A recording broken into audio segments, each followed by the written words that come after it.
All right. We know you want to dive right in, but you've got to understand the words.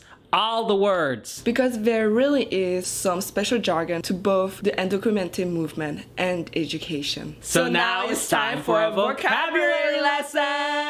Oprah hands!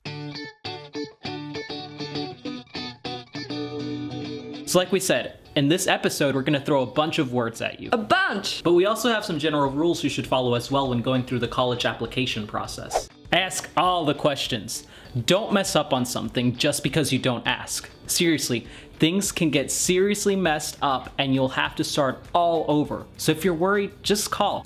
Keep your own personal copies of everything and hand in paper copies, preferably directly in the hands of the office official. Things are notorious for getting lost with undocumented students because campuses tend to straddle us in both in-state admission as well as international office admissions. And then there's also financial aid on top of all that. Follow up. Always call and make sure everything has been received in all the appropriate departments. Now let's learn some new words. Undocumented. A person who was born in another country and entered the US without inspection or stayed beyond the expiration date of a visa or other status. Illegal immigrants, a derogatory phrase due to the fact that it ties undocumented immigrants to criminality as well as dehumanizes and marginalizes an entire group of people. DHS is the Department of Homeland Security, which houses both USCIS and ICE. USCIS, the United States Citizenship and Immigration Services. They perform many administrative functions formerly carried out by the United States Immigration and Naturalization Service, or INS, which was a part of the Department of Justice. USCIS essentially deals with naturalization, visas, and DACA, for example. ICE is the U.S. Immigration and Customs Enforcement. It is an American federal law enforcement agency under the United States Department of Homeland Security responsible for identifying, investigating, and dismantling vulnerabilities, aka the deportation police. The way that it's been put to me is that USCIS and ICE are both cops, right?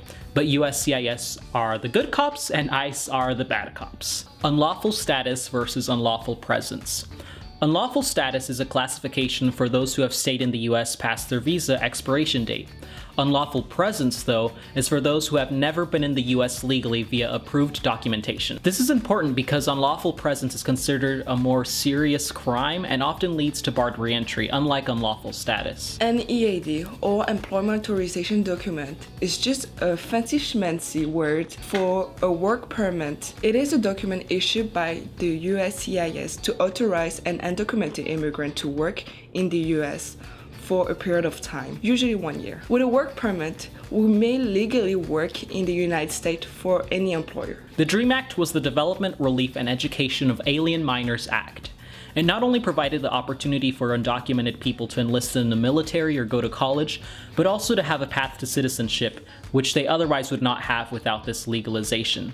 Unfortunately, the DREAM Act failed to pass the Senate in 2010. As the DREAM Act gained traction, advocacy organizations began to refer to themselves and other undocumented young adults as dreamers. The original dreamers are our parents, all those people who sacrificed to get us here and hope for a better future in the US. Story of self is your story as the dreamer and the power that comes with telling your story, spreading the word and reality about undocumented people. It goes hand in hand with our Undocumented and Unafraid campaign, where dreamers on a national level are encouraged to come out and share their story with the support of our community, because without sharing our stories, how will people know we are here? DACA, or Deferred Action for Childhood Arrivals, is a discretionary grant of relief from deportation by DHS. It offers a pathway to employment, but not to citizenship. Via DACA, you are provided a DACA Social Security number that is for work purposes only. Do not use this on your financial aid paperwork unless blatantly directed to do so.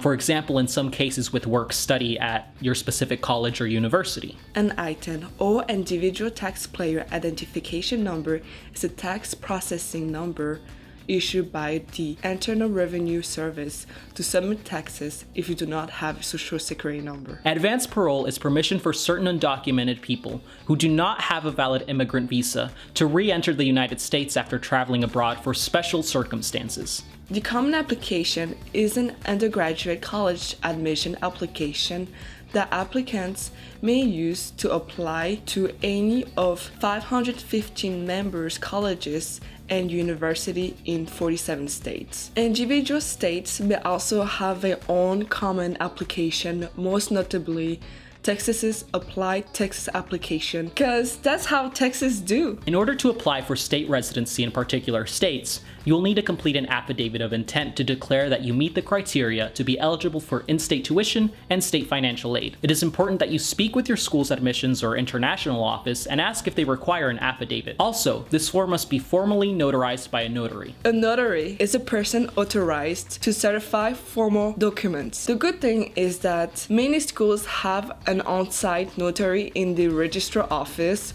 who will notarize either for free or very cheaply. You should not be paying an arm or a leg for this. FAFSA, or the Free Application for Federal Student Aid, is an application for federal level grants, scholarships, and loans.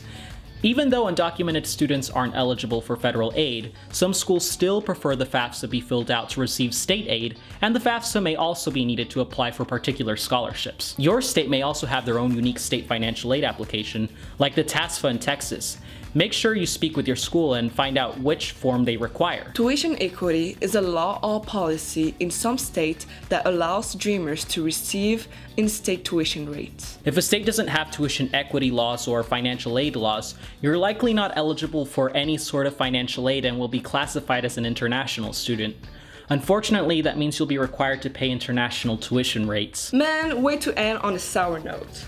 But if you watch our series, you'll find out if and how to not pay those ridiculous international rates.